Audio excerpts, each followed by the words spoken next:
3 पढ़ने जा रहे हैं। हमारे पाठ का नाम है गिल्लू। क्या नाम है? गिल्लू। और इसके लेखक का नाम है महादेवी वर्मा। क्या नाम है? महादेवी वर्मा। लेखिका का नाम बहुत अच्छे से याद रखना है आपको। तो इस पाठ में हम गिल्लू के विषय में पढ़ने जा रहे हैं। गिल्लू एक गिलहरी का नाम है। किसका नाम है? गिलहरी का नाम। तो क्या है कि महादेवी वर्मा जब अपने कमरे से बाहर आती है, आंगन में आती है, तो वह देखती है कि 2 कौवे हैं जो छुआ छुआल का खेल खेल रहे हैं। उस समय क्या होता है बच्चों की पेड़ से, है ना, पेड़ से क्या होती है, पेड़ के घोंसले से गिलहरी का बच्चा जमीन पर गिर जाता है, जिससे 2 कौवों की नजर पड़ जाती है और वह उसको अपना आहार समझकर उस पर चोट मारने लगते हैं अपने चोंच से। इससे अपनी चोंच से वह सोचते हैं कि आज अच्छा आहार मिला है। पर होता क्या है, महादेवी वर्मा जब आंगन में आती है तो देखती है कि 2 कौवे छुआ छुआल का खेल खेल रहे हैं। तो वह जब नजदीक आती है तो देखती है कि वहाँ गिलहरी जख्मी पड़ी है। क्या पड़ी है? जख्मी पड़ी है, गिलहरी की बच्ची। तो होता क्या है कि महादेवी वर्मा उन 2 कौवों को वहां से भगाती हैं। फिर उसके बाद गिलहरी को देखती हैं कि उस पर चोट लगा है। तो कुछ लोग कहते हैं कि अब ये नहीं बचेगी, उसको ऐसे ही रहने दिया जाए। पर महादेवी वर्मा का, लेखिका का मन नहीं मानता और वह उस गिलहरी को लेकर अपने कमरे में चली जाती है और कमरे में जाने के बाद वह उसका इलाज करती है। क्या करती है? इलाज करती है। ठीक, वह उसके घावों को रुए से साफ करती है और पेनिसिलिन का मरहम लगाती है। किस चीज का मरहम लगाती है? पेनिसिलिन का। इस मरहम का नाम याद रखना, परीक्षा में पूछा जाता है, इम्पोर्टेंट है ना। ठीक है, कौन सा मरहम लगाती है? पेनिसिलिन का। उसके बाद वह उसका इलाज करती है पेनिसिलिन का मरहम लगाकर और कुछ घंटों तक प्रतीक्षा करती है। फिर 1 दिन 2 दिन ऐसे ही होता है और वह उसको रुए से दूध पिलाने की कोशिश करती है। दूध पिलाने की कोशिश करती है, प्रयास करती है, पर वह अस्वस्थ होने के कारण एक भी बूंद उसके मुंह में नहीं जाता। दोनों ओर से दूध की बूंदें गिर जाती हैं। फिर दूसरे दिन वह पानी का एक बूंद पीता है। ठीक, फिर तीसरे दिन वह स्वस्थ हो जाता है और महादेवी वर्मा मतलब लेखिका के हाथ की एक उंगली को पकड़ लेता है, अपनी पंजों से वह उसके उंगलियों को पकड़ लेता है। ठीक, फिर उसके बाद फिर ही महादेवी वर्मा एक डलिया, छोटे से फूल का डलिया होता है, डलिया समझते हैं आप लोग? डलिया में क्या करती हैं, वो रुआ बिछा देती हैं, कॉटन रुआ बिछा देती हैं और फिर खिड़की के पास उसे झूले की तरह लटका देती है। वही उसका घर रहता है 2 सालों तक, वही उसका घर रहता है। किसका घर रहता है? गिल्लू का। गिल्लू कौन थी? गिलहरी।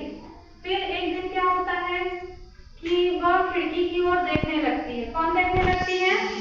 गिल्लू देखने लगती है। तो महादेवी वर्मा को लगता है कि वह आजाद होना चाहती है।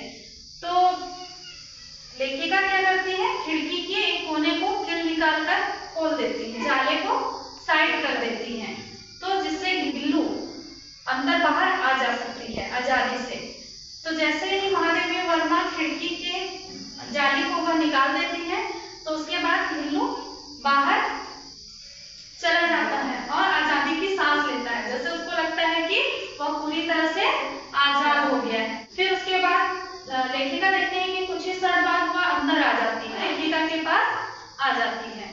फिर घर में जाला लगाने का एक और कारण था कि घर में और अन्य भी जानवर लेखिका ने पाल रखे थे, जैसे बिल्ली, है ना। तो इसे बचाने के लिए वो कमरे में जाला लगा कर रखी थी ताकि गिलहरी की जान खतरे में ना पड़े, है ना, अन्य जानवरों से।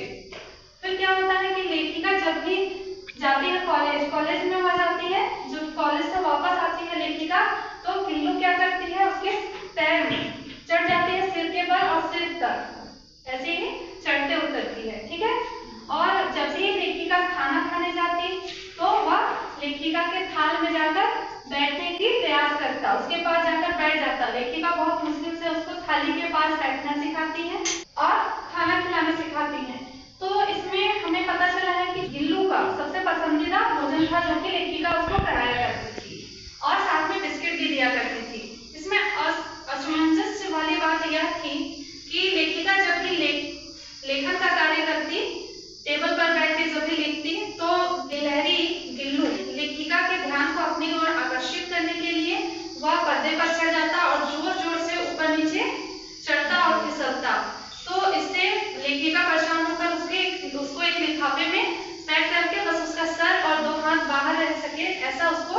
एक दीवार से लगा देती, ठीक है।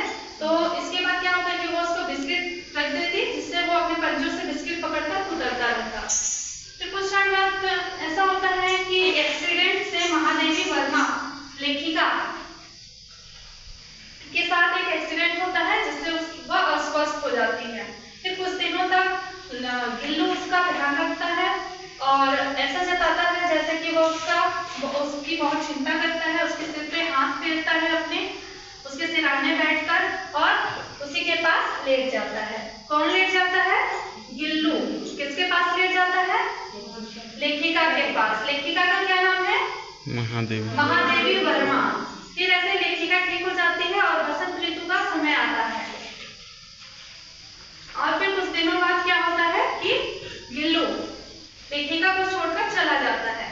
अंत में क्या होता है, जो गिल्लू है ना, पूरे दिन वह लेखिका के पास रहता है और आखिर में है ना उसकी एक उंगली पकड़कर बैठा रहता है, लेटा रहता है। फिर लेखिका को महसूस होता है कि गिल्लू का उंगली क्या है, बहुत ठंडा पड़ चुका है ना। तो उससे क्या होता है कि लेखिका हीटर चालू करती है और फिर कमरे को गर्म करने की कोशिश करती है, जिससे गिल्लू स्वस्थ हो सके। पर जो गिलहरी का जीवन काल होता है वो मात्र 2 वर्ष का होता है। कितने का होता है?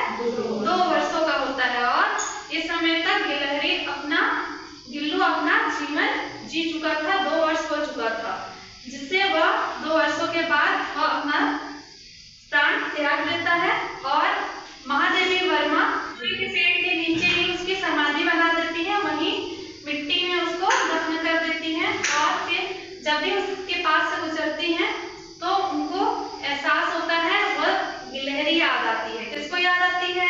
लेखिका को। लेखिका का क्या नाम था? महादेवी वर्मा। अब उस